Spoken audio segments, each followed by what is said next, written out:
네이버 중고나라에서 지금까지 수많은 물건을 구매하고 판매했는데 구매는 100% 이루어졌지만 판매는 100% 이루어지지는 않았어요.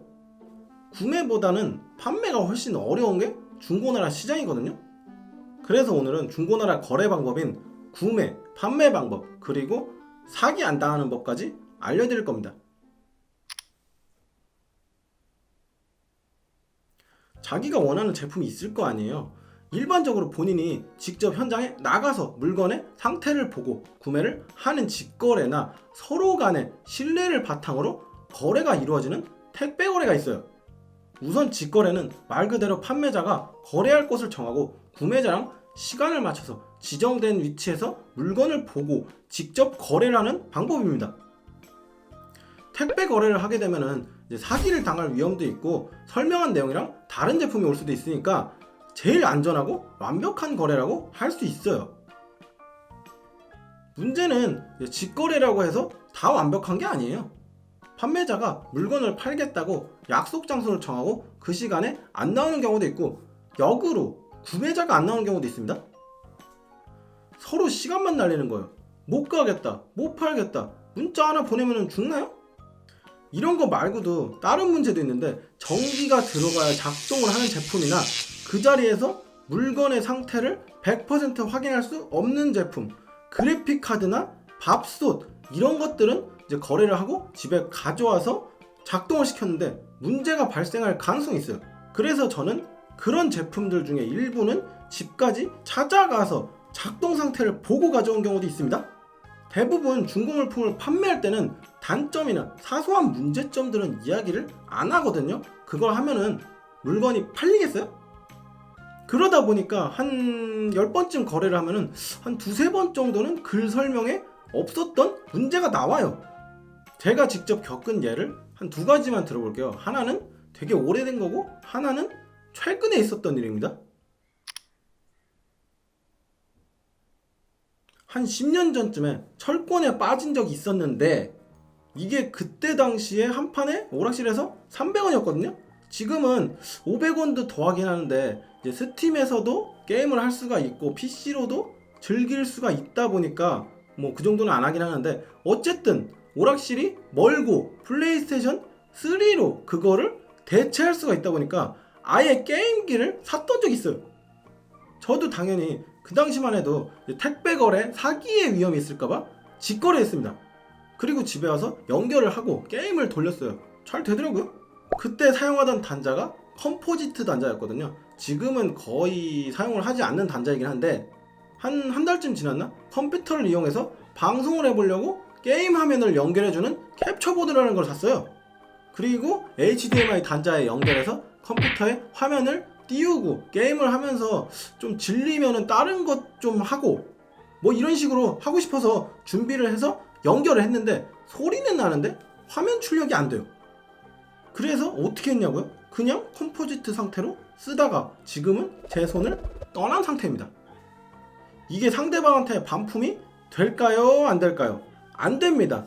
중고나라 직거래 특성상 팔고 돈을 입금해서 물건을 가져가는 순간 거래 성립이고 반품도 안 돼요. 게다가 이거는 하자 발견을 한 달은 더 지나서 확인했죠? 답이 없어요. 또 하나는 그나마 좀 최근에 있었던 일인데 작년에 핸드폰을 중고로 구매했거든요.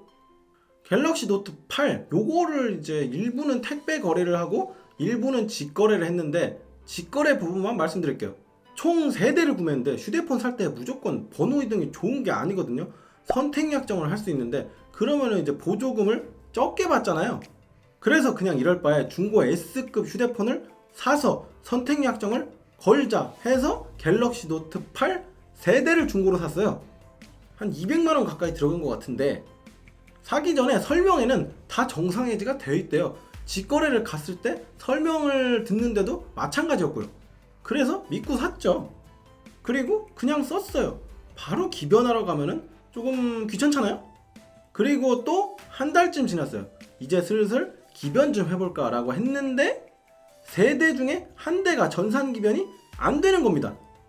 혹시나 몰라서 구매 기록이랑 전화번호를 다 남겨놨거든요. 찾아서 전화를 해봤더니 직거래를 했던 데서 자기네들은 정상해지가 되었다는 말만 믿고 확인도 안 하고 샀대요. 그리고 저한테 다시 판 거죠. 쉽게 말하면 1년 동안 주인이 2번 바뀌었답니다. 제가 3번째고요. 물론 어떻게 썼는지는 모르겠는데 외관상으로는 진짜 S급이었어요. 그러니까 S급 가격에 받았겠죠. 판매자한테 물어보니까 알아보고 연락 준다더니 이제 최초 휴대폰 구매자가 정상해지를 안 했대요. 그럼 전화해가지고 풀어달라고 되물었더니 정보를 모른대요. 그러면은 그 휴대폰을 판매한 사람이랑 연결해서 이전 주인을 찾으면 되는 거 아니냐 라고 물어보니까 알아보고 연락 준대요. 그러더니 연락이 없어요. 한 일주일 지나도 연락이 없으니까 다시 전화를 해봤어요. 알아보고는 있는데 판매자가 이전 주인 정보를 모르겠대요. 그럼 나는 어떻게 되는 거냐 했더니 최대한 알아보고 연락 주겠대요. 지금 이게 작년 이야기인데 그때 그러고 여태 그대로 있습니다. 이 상황에서 첫 번째 주인이 분실 신고를 하면은 저는 이 휴대폰을 쓸 수가 없어요. 물론 고의로 분실 신고를 하면은 역추적을 하고 위로 타고 올라가서 문제가 커질 수가 있다 보니까 웬만해선 그런 일은 발생하지 않습니다. 그냥 저는 유심기변으로 쓰고 있는 거예요. 휴대폰이 내 거라는 증명을 못한 채로 말이죠. 이거를 통신사에 물어봤더니 이제 첫 번째 최초 주인 정보를 못 알려준대요. 개인정보보호법 뭐 들먹이면서 안 된다 이거죠. 직접 알아내서 연락해라 하는데 이게 뭔 개소리야. 어쩌라고. 연락이 안 되는 걸 어쩔 수 없답니다. 그래서 그냥 저냥 쓰고 있어요. 어차피 기기가 내 거라는 게 서류상 증명이 안 돼서 그렇지 작동하는데 문제는 없거든요. 일부러 이렇게 파는 사람들이 있긴 한데 이거는 정상해지 조건이 안 돼서 가격을 싸게 해서 파는 거고, 이거는 정상해지가 됐다고 그만큼 가격을 더 붙여서 판 건데 이러면 좀 문제 있죠?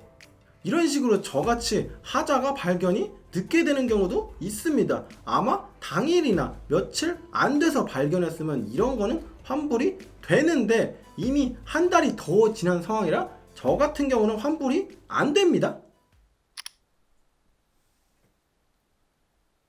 직거래는 직접 가서 물건을 보고 받아와서 사용할 수 있고 사기를 당하지 않는다는 장점이 있습니다.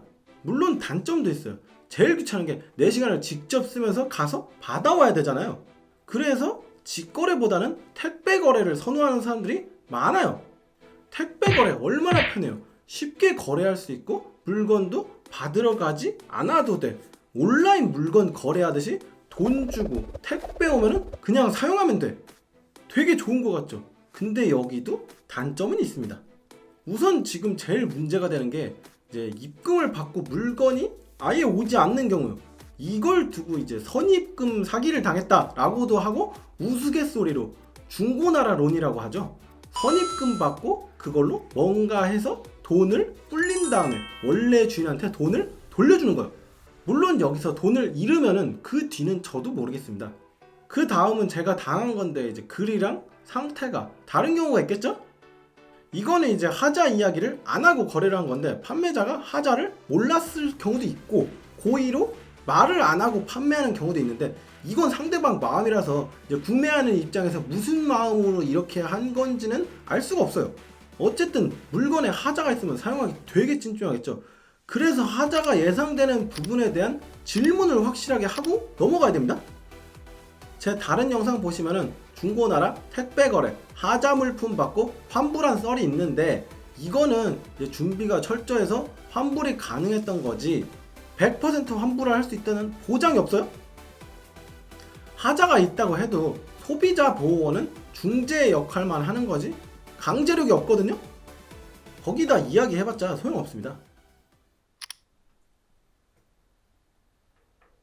그러면은 직거래든 택배거래든 사기를 안 당하면 되잖아요. 조금 이상한 소리로 들릴 수도 있는데 중고나라 거래는 사기를 치는 쪽보다 당하는 쪽이 바보예요. 물론 100% 그렇다는 건 아닌데 이제 선입금 먹튀나 택배 상자에 벽돌 들어오는 사기가 아닌 이상해야 본인 문제입니다. 이건 그냥 우스갯소리로 한 거고 이론상으로는 택배 거래 기준으로 사기를 안 당하는 법은 없으니까 이런 말을 하는 겁니다. 예방하는 것만 있지 100% 사기를 막을 수 있는 방법은 없습니다.